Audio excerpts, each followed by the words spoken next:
there. There is a massive humanitarian effort underway in Haiti, as we've been talking about. And joining us now to discuss all of these efforts is Beth McCausland. She is the managing director of the Midwest region of UNICEF. Hello to you. Always nice to talk to you.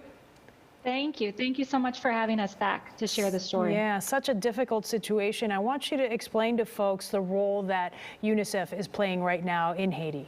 Yeah, absolutely. Well, UNICEF is the organization for children and families and communities on the ground in Haiti right now. UNICEF has been on the ground in Haiti for decades, working to respond to emergencies and is working to presently assess the situation, what happened in the hours and with the devastation of the earthquake on Saturday.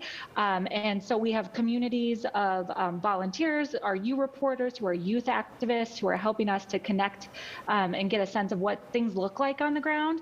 But also our team has an office there in the South where a lot of the devastation happened. And so that team in particular has already been able to surge out a lot of supplies, as you're seeing on the screen there right now. Yeah, that's the video we're looking at right now. Exactly. And I just think of, really the trifecta of crises that have hit Haiti.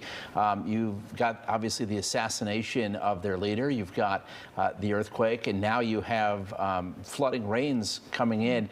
With a government as unstable as Haiti, how does that either complicate UNICEF's work, or perhaps you guys are just able to get in and fill a huge void?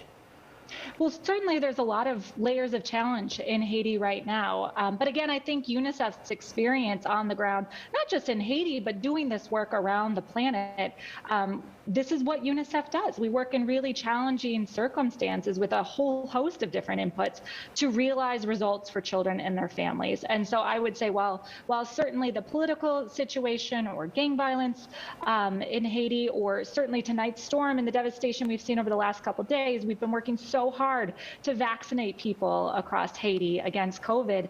All of these are certainly inputs, but I would say that the team is not going anywhere and certainly won't stop until we can bring about better solutions and response for kids and their families. So much happening. When you've got people there on the ground, what are they telling you right now as to what's happening, how they're able to help the folks? Are they eating? Do they have shelter? Kind of give me a bird's eye view of what's happening on the ground right now.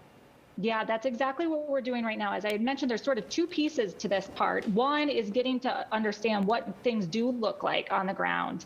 What are some of our most urgent needs? As we said, the medical systems and the damage to the hospitals. There were mothers waiting with their children outside that hospital as our UNICEF colleagues were rolling up with enough medical supplies for 30,000 people. Certainly we will need more, but the supplies that we had pre-positioned will help roll out over these immediate few days to provide some urgent relief in the short run. A lot more will certainly come. But beyond that, we recognize that we're going to need to help make sure that the schools are in a position where they're able to reopen. We need to make sure that we are taking a look at what the medical infrastructure looks like. What is the situation? We're certainly concerned given the sort of the economic challenges that Haiti's faced over the last many months. We want to make sure that the nutrition status of those kids is in a good place and that we can help. Okay.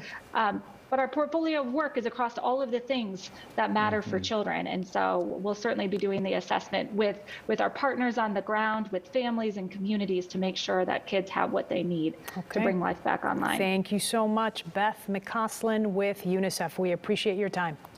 Thank you for having me. I really appreciate it.